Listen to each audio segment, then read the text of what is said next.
गोथाङैनो गोथैलै जोंनि बर' हारिया बबे लामाजों थांगासिनो दं बे जुदि बिसोरो बिटिसिआव गासिबो 70%नि बे रिजार्भआव गावसिनि केन्डिडेटखौ होजोबबाय देरहाजोबबाय दाना लादों नोङो बिटिसिआ सालायबावदों न' लासिं सिंलै जोंनि बर' लिडारफोर लासिं सिंलै जोंनि बर' लिडारफोर सोरबा मोजां लेखा गोरों सोरबा आईएएस आईपीएस बा सोरबा एसीएस बिदिनो गिदिर अफिसारफोर एडभाइस होयोबा नोंथांमोनहा धोमखियोसो है नोंलाय मा रोंगौ है बाद दे गुलि मार नों जे मावदों बेखौ मावनानै जाबाय था बेफोरबायदि होननानैसो धमखि होयो बेफोरबायदिनि थाखायथ' बिदि जालांगासिनो दङ जोंनि बर' हारियाव बाहा मोजां सोलोंथाइ दं गैया बे लकेलावल' फरायबाय दुगा जाबाय एसे गामि बारबानो गैला थनथ'नानै थाबाय नाथाय बे गुबुन हारिफ्रा नायदो मालाय मोजां कलेज मोजां स्कुलाव फरायनानै डिग्री लाजोबनाय बिसोरो कन्फिडेंट भाषायावबो आखा फाखा लिरनाय फरायनाय गासिबो आयदायाव जोंनि बर' लिडारफ्रा बाहा नेशनेल मिडिया फैबा इन्टारभिउखौनो होनो हाया जेबोखौनो बुंनो हाया नेशनेल मिडियायाव नोंथांमोना नुबाय बे मणिपुरनि जेला मणिपुराव दावराव जादों होनबा कुकी मैथै बिसिबां डिबेट खालामदों बिसोरो पार्लामेन्टआव नेशनेल मिडियायावबो बिसिबां डिबेट खालामदों बिसिबां थरख' खालामनायदों नुबाय बिराद काउन्टार होदों जोंनि बर' लिडारफ्रा हायो नामा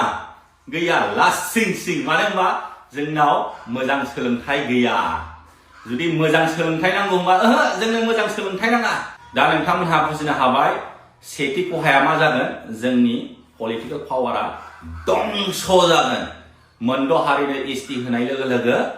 जोंनि जेसेबांखि दा पलिटिकेल पावार एन्जय खालामदों सेस मानो होनबा बिसोरो बिटिसिनि इलेक्सनावबो गाग्लोबगोन एसटि मोननाय लोगो लोगो केन्डिडेट गसंनो हाबाय इलेक्सनाव कम्पिट खालामनो हाबाय आरो बे स्टेटनि एसेम्बलि एमएलए बाहायबो जेसेबांखि एसटि रिजार्भ सिट दङ बाहाय गासिबो बिसोरो गावसिनि बिजाथिखौ गसंहोगोन गैला थांदो दाना दिसपुरनि आसामनि राजधानियाव थांबावदो दाना आरो जुदि बिसोरो एसटिखौ मोनमारोबा मा जागोन जोंनि बर'नि पलिटिकेल लिडारफोर मा जागोन मिन्थिगौ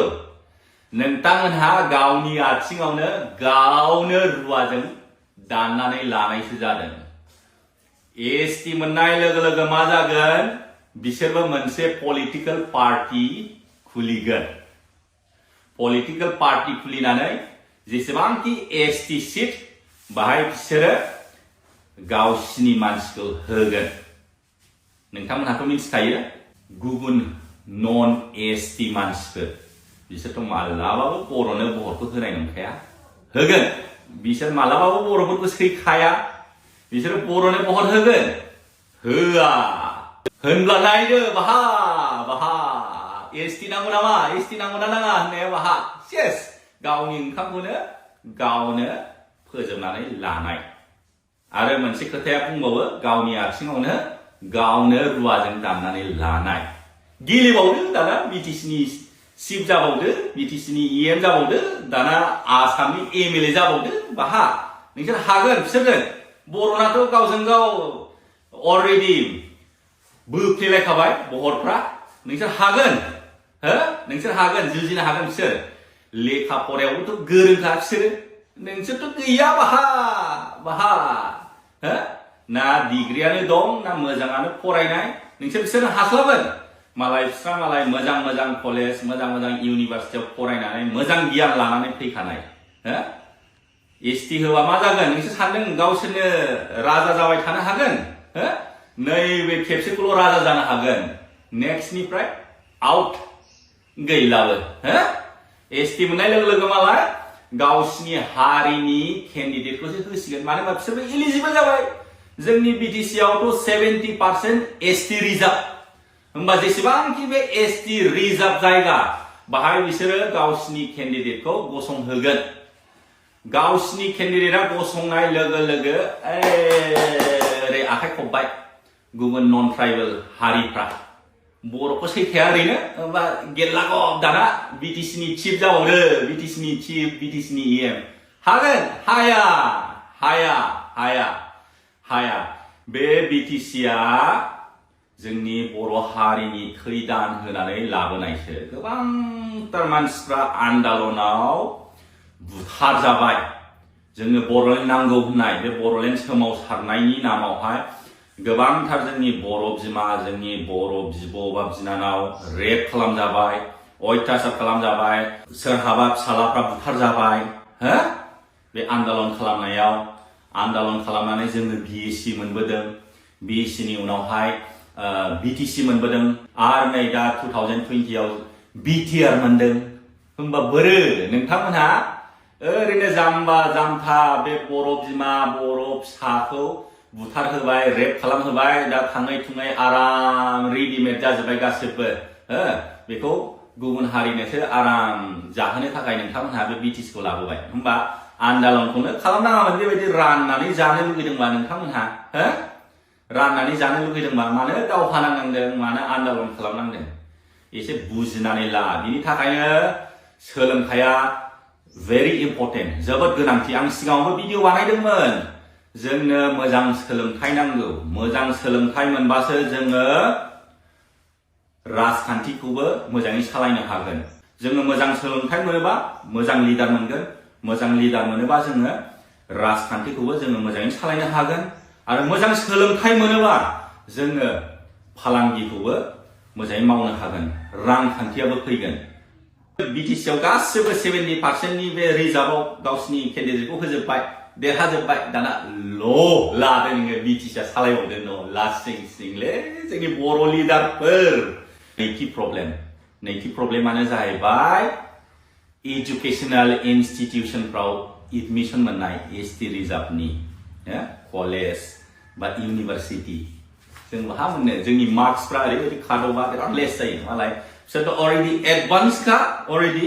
रोंखानाय राखानाय आरो ST रिजार्भ मोनबावोबा बिसोरो जेसेबांखि स्कुल कलेजनि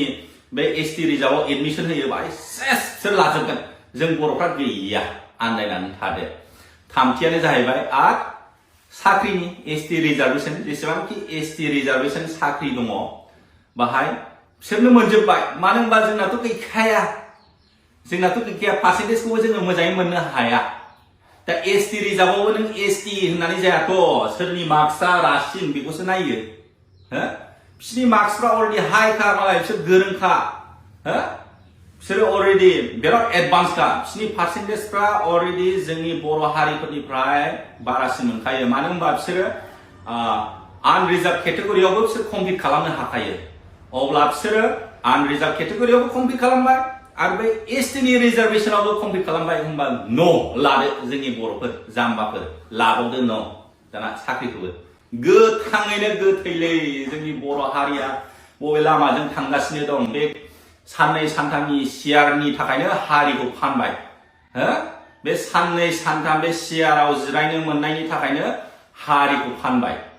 नों बोसोरबा बा 10 बोसोरल'सो इन्जय खालामबाय नाथाय नोंनि इयुननि जोलैया मा जागोन नोंनि फिसा फिसौ मा जागोन उनावहाय मा जागोन हो मिथिदों बेखौ हो जेरै नोंथांमोनहा नायदो जोंनि बे बर'लेण्ड एरियायाव खुनु बांगाल होननायानो गैयामोन बेखौ सोर लाबोदों बांगालफोरखौ जोंनि बे कंग्रेसनि MLA गोदोनि बिसोर बांगालफोरखौ सोनानै दोनफैजोबदों भट बेंकनि थाखाय दा बेफोरबायदिनि थाखायनो दिनै एरलांबाय नै जोंनि बर' हारियासो खमायनायनिफ्राय खमायलांबाय मा जोंनि बर' हारिया मा फिसाखौनो लाला खुनुरुखुम सासेल' लायो सोरबा लाबावला दा मालाय नै बांगालफ्रा साब्रै साबा हाबा लायो बिसि बेनिफ्राय गथ' खाङो सासे हिनजावना 8 जन 9 जन गथ' दं बिसोरनि पपुलेशना बांगासिनो आरो डेम'क्रेटिक कान्ट्रियाव पपुलेशन इज ए पावार जायनि हारिया पपुलेशन बारा गभर्नमेन्टआबो बेखौसो इम्पर्टेन्स होयो मानो होनबा भट नांगौ भट गैयाबा देरहाया बुजिनो हादोंना दा जोङो खौसेथि जानांसिगोन जोंनि बर' हारिफ्रा जोंनि रायजो राजाफ्रा जोङो इलेक्शन समाव मेगन खाना जानो नाङा सोरबा जौ पेक मोनसे मोनलोंबानो बेदर एसे मोनजाबानो गैला आरो सोरबा 500 थाखा मोनबानो होबाय बिजों बायजाबाय दा बेफोरनि थाखायथ' सेस दिनै नायदो दाना नोंसोर 500 थाखानि थाखाय भट होदोंमोन जौ खापसेनि थाखाय नोंसोर भट होदोंमोन दा मा लामाजों लांगासिनो दं जोंनि बर' लिडारफ्रा